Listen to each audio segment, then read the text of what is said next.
Hello everybody, it's Kemmer from Watch Me Work, and if you're watching this video, you're either thinking of heading off on your summer holidays or running in very warm weather.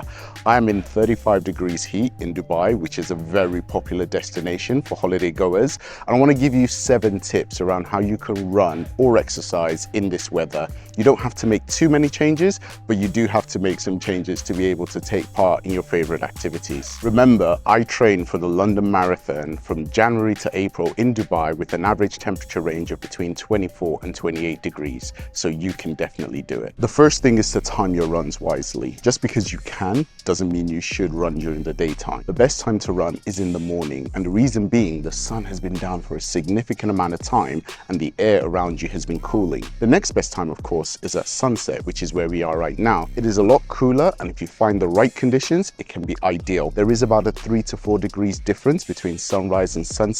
Pick your time wisely.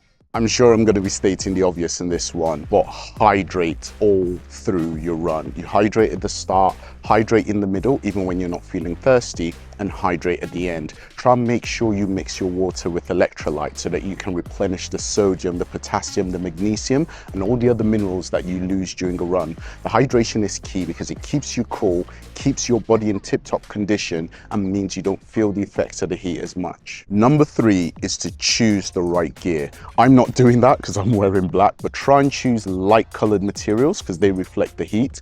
Choose materials that are moisture wicking. I would avoid cotton, and wool is completely out of the question. You want to make sure that the materials suit the conditions, and you'd have seen me during my runs. I tend to have sleeveless tops and light materials all the time. And top tip, you don't want them baggy, but at least keep them loose fitting.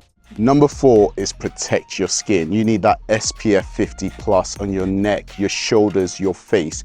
If possible, use sweat resistant moisturizers or sweat resistant sunscreen like a stick under your eyes, across your face. Don't forget your lips and your ears. It is essential you keep yourself covered. Number 5, I would say choose shady or breezy routes. Now, we don't always have a nice beach to go running by, so you can run in the woods, anywhere with some foliage that covers you from the sun. And if you're not covered from the sun like we are now, you want somewhere with a high amount of wind and breeze to keep you cool. That will help regulate your temperature and can make the run a bit more bearable. Now we're on to number 6, and you need to slow down and listen to your body. You're not setting any PBs in the summer or in hot weather. My advice is to run to your heart rate. Your zone 2 run is going to be slower in hot weather than it is when it's cool, and that will force you to stay cool. So stick to heart rate running. Don't look at your pace, slow down. There is no egos here, and you'll be fine when you run in the summer. And number 7 is not an obvious one, but try and wet your kit, or just get wet in general. If you're wearing a hat, get the hat wet. If you're wearing a top,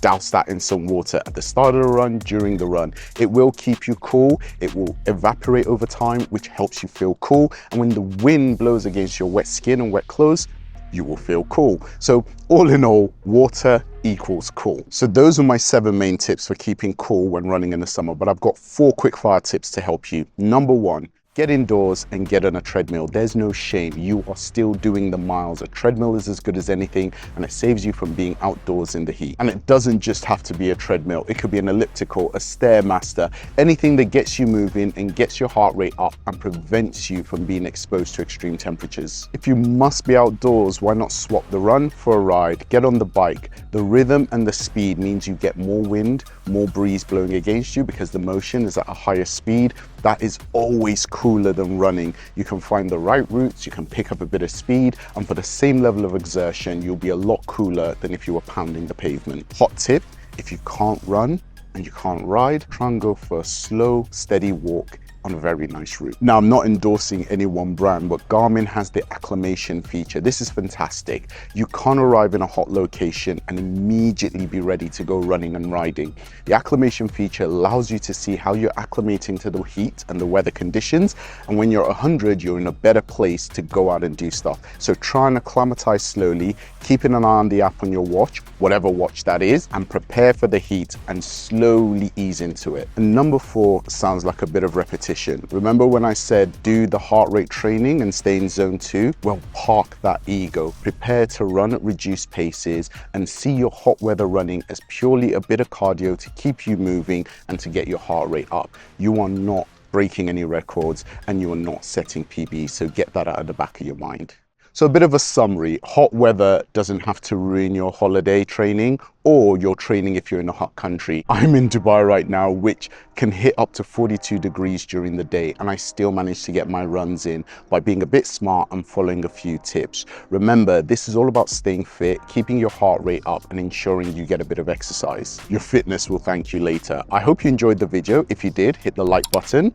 Please subscribe to my channel and hit the bell icon so you're notified when I release more videos, and I'll see you on the next one. Take care.